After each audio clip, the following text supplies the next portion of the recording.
अरे बुढ़िया, तू यहाँ ना आया कर। तेरा बेटा तो चोर डाकू था, इसलिए गोरों ने उसे मार दिया। जंगल में लकड़ी बीन रही एक मैली सी धोती में लिपटी बुजुर्ग महिला से वहां खड़े भील ने हंसते हुए कहा, नहीं, चंदू ने आजादी के लिए कुर्बानी दी है। बुजुर्ग औरत ने गर्व से कहा। उस बुजुर्ग औरत का नाम जगरानी देवी था और उन्होंने 5 बेटों को जन्म दिया था, जिसमें आखिरी बेटा कुछ दिन पहले ही शहीद हुआ था। उस बेटे को ये माँ प्यार से चंदू कहती थी और दुनिया उसे आजाद चंद्रशेखर आजाद तिवारी के नाम से जाने जाते थे। हिंदुस्तान आजाद हो चुका था। आजाद के मित्र सदाशिवराव एक दिन आजाद के माता पिता की खोज करते हुए उनके गांव पहुंचे। आजादी तो मिल गई थी, लेकिन बहुत कुछ खत्म हो चुका था। चंद्रशेखर आजाद की शहादत के कुछ वर्षों बाद उनके पिताजी की भी मृत्यु हो गई थी। आजाद के भाई की मृत्यु भी इससे पहले ही हो चुकी थी।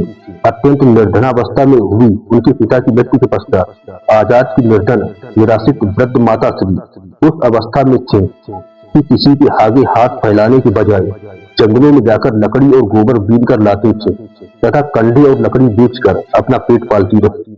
लेकिन वृद्ध होने के कारण इतना काम नहीं कर पाते थे कि भरपेट भोजन का प्रबंध कर सके।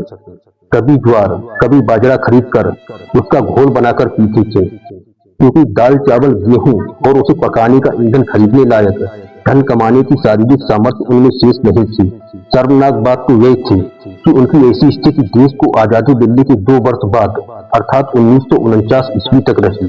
चंद्रशेखर आजाद जी को दिए गए अपने वचन का वास्ता देकर सदाशिव जी उन्हें अपने साथ अपने घर झांसी लेकर आए थे, क्योंकि उनकी स्वयं की स्थिति अत्यंत जर्जर होने के कारण उनका घर बहुत छोटा था। अतः उन्होंने आजाद के ही एक अन्य मित्र भगवान दास माहौर के घर पर आजाद की माता श्री के रहने का प्रबंध किया था और उनके अंतिम क्षणों तक उनकी सेवा की। मार्च 1951 में जब आजाद की मां जगरानी देवी का झांसी में निधन हुआ, तब सदाशिव जी ने उनका सम्मान अपनी मां के समान करते हुए उनका अंतिम संस्कार स्वयं अपने हाथों से ही किया था। आजाद की माता श्री के देहांत के पश्चात झांसी की जनता ने उनकी स्मृति में उनके नाम से एक सार्वजनिक स्थान पर पीठ का निर्माण किया।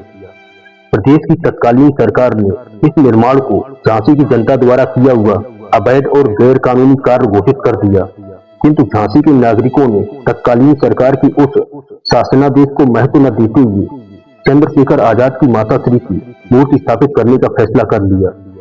मूर्ति बनाने का कार्य चंद्रशेखर आजाद के खास सहयोगी कुशल शिल्पकार रुद्र नारायण सिंह जी को सौंपा गया।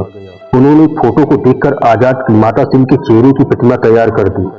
जब केंद्र सरकार और उत्तर प्रदेश की सरकारों को यह पता चला कि आजाद की मां की मूर्ति तैयार की जा चुकी है, रूप नारायण भगवान दास माहौर समेत कई क्रांतिकारी झांसी की जनता के सहयोग से मूर्ति को स्थापित करने जा रहे हैं, तो इन दोनों सरकारों ने अमर बलिदानी शहीद पंडित चंद्रशेखर आजाद की माता श्री की मूर्ति स्थापना को देश समाज और झांसी की कानून व्यवस्था के लिए खतरा घोषित कर उनकी मूर्ति स्थापना के कार्यक्रम को प्रतिबंधित कर पूरे झांसी शहर में कर्फ्यू लगा दिया।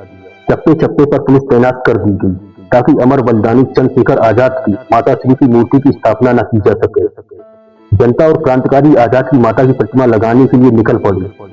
अपने आदेश की झांसी की सड़कों पर उड़ती धज्जियों से तिलमिलाई तत्कालीन सरकारों ने पुलिस को गोली मार देने का आदेश दे डाला। आजाद की माता श्री की प्रतिमा को अपने सिर पर रखकर पीठ की तरफ बढ़ रहे सदाशिव को जनता ने चारों तरफ से अपने घेरे में ले लिया। जुलूस पर पुलिस ने लाठीचार्ज कर दिया।